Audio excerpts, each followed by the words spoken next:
that star to this one, Star Watch, in that a star was watching this game. LeBron James is out Saturday. That. Yeah, I like that. His Lakers taking on the Jazz. LeBron still dealing with that left ankle that he turned against the Suns.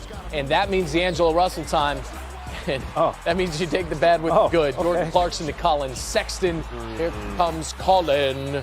And he's got a big lob there thrown down. He had 27 points. Russell, meanwhile, we got an and one situation. D'Angelo, when he has the green light, D'Lo is still an elite scorer. Russell going to get to his spot. D'Angelo, how does it feel?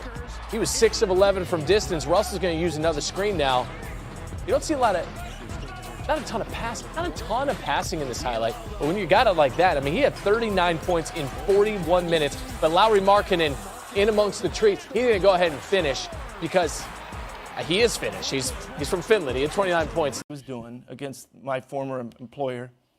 What were you saying then? He was the best player in the series. Okay, but what were you saying? You said last but night. were you saying then? But I don't trust him. But I don't. Yes, we did. Okay, that's you said. Both myself and Mike Wilbon were saying it because and then in the he's Denver inconsistent. series, you because probably he's inconsistent. changed, right? And then the Denver series, you probably went way the other way. I'm gonna give this to Mike. Let me say this to you because he gets on my nerves with this, y'all. You always want to calm me down, and you always want to sit up there and say, I just think it's because you want to be in LA, so you want the Lakers to be good. It's not the only reason. Well, I know you love good basketball, but I believe that has a lot to do with it. Excuse me, Molly, you work with me every day. You know I'm not apologizing for it. You damn right I want to be in Southern California. I don't want somebody. You think I want to be in a Mile High City in June again? Okay. Yeah, no, I like that. I do not.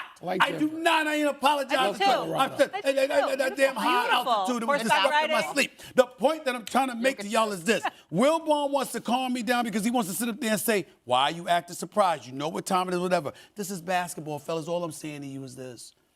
I went off like that yesterday. You get swept in the Western Conference Finals. You spend all summer. You know this, Malika. You There's a lot of chirping. We don't like how they were talking to us. We don't like how they were talking about us. They would come to me and LeBron were like, you can't wait. All this stuff. This is basketball. This is not football. There's too much social media you're dealing with. No. It wasn't social media. It was an Jim Hill and I interviewed James Worthy and also your boy James Worthy. All this stuff. That's what happens, right? So what I'm saying to you is this, guys. You're doing all of this, and it's basketball. It's not football where you ain't going up against the guy directly. See, the quarterback ain't playing against the other quarterback. He's playing against that defense. You see what I'm saying? This basketball. And Jokic busting your little living you know what. And it's opening night, and the second half, because LeBron showed up. They shot 54% from the field as a team collectively in the second half. They showed up. The only person that didn't show up was who? The new $62 million man a year. Stephen A. Come on, y'all. I don't care how much money he makes. At 11 years, this person's fully formed. You can reasonably anticipate what you're going to get, which is great performances, and then alternately less than great performances. What's your nickname for him?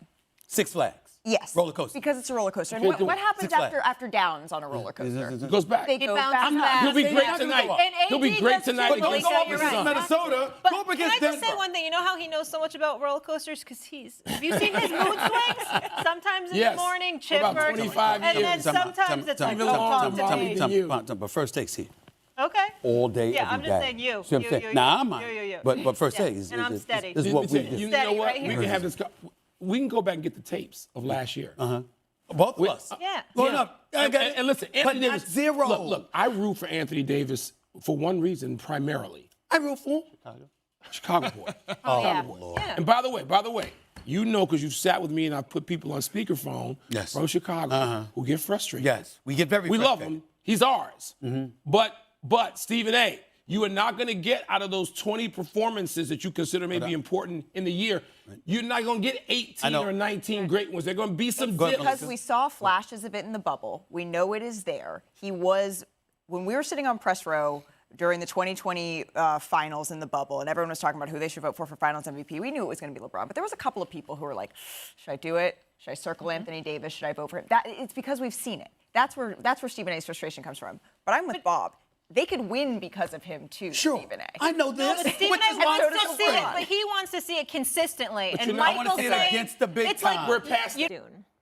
I don't think that they want to. Let me say three things. Number one, they have 11 of their next 12 games. They're in a stretch here where they're in Los Angeles. So I don't think any big decisions are being made until after we see what happens during this stretch. They've had a bit of a rough schedule away from home. I know that they just dropped a game against the Heat, who are battered. Let's see where they go during this stretch, especially tonight on ESPN against the Grizzlies. That's a game they really, really need to win. Number two, Stephen A., I don't think Rob Pelinka wants to make changes to this roster. I think he likes a team that is based in defense around the superstars. Now, the Lakers are not playing the same level of defense that they did last year. When they made those trades last year, they were a top 3 defensive team the rest of the season. They were a top defensive team in the playoffs. They haven't been the same defensive team. But I think Rob Pelinka likes the way this team is structured, even though they can't shoot. Nobody's going to claim that they do. And I think he likes the way that their defensive base. The other thing is, I think he learned a lesson from the 3-for-1 trade he had to make for Russell Westbrook. I don't think he wants to repeat that. And some of the names that are getting bantied around with the Lakers, whether it's Zach LaVine or Dejounte Murray, would require a hollowing out of their depth, which I know you argue you don't think their depth players are any good, and that's a fair assessment. But I also think Rob Pelinka is a big believer in Darvin Ham. I know there's some rumblings about Darvin, and some players are a little bit on edge a little bit about his rotations. Right. Rob Pelinka has extraordinary faith in Darvin Ham, and he's going to give him opportunity. But the third thing, Stephen A., is where I have uncertainty, and that's LeBron. LeBron went silent the other night. He doesn't talk to the media. Now, it's one thing to not talk to the media as a superstar player after a blowout win. That happens. When LeBron doesn't talk to the media, you start making me wonder. And Kendrick Perkins was saying on TV yesterday that he heard that LeBron's gone dark on their team group chat as well. And in January, right, when LeBron gets going, Stephen A., it makes it unpredictable what's going to happen. So I don't think they want to do anything, but watch 23. Watch social media and all that other stuff. Let me chime in here because we don't have too much time. I don't want to hear that from LeBron James. You got your chip. They gave you Anthony Davis. They gave you Russell Westbrook. They gave you a few other players. I don't want to hear that. I don't want to hear that. You were just in the Western Conference Championship. You're just in the Western Conference Finals. I don't want to hear that. I also don't want to hear a damn thing. I don't want to hear a damn thing about Darvin Ham. This man just took y'all from when you made the trade for Hachimura and ultimately acquired D'Angelo Russell and Vanderbilt. You went 18-8. You had the second best record in basketball to the Milwaukee Bucks for the rest of the regular season, and y'all went to the Western Conference Finals. So those out there that talk about Darvin Ham's job security, shut the hell up. And if the Lakers, you think you hear me roar, let them go ahead and fire Darvin Ham. You will. I promise you, you won't hear me roar louder than I will that day, because there's no way in hell I want to hear about that man being on the chopping block or his job is in jeopardy. You got to be kidding me. Yeah, he's going to try different rotations or what have you. You're going to experiment because guess what? Nobody else is working. I didn't say that other guys weren't talented, Wendy. I didn't say they weren't good. I said they're betraying.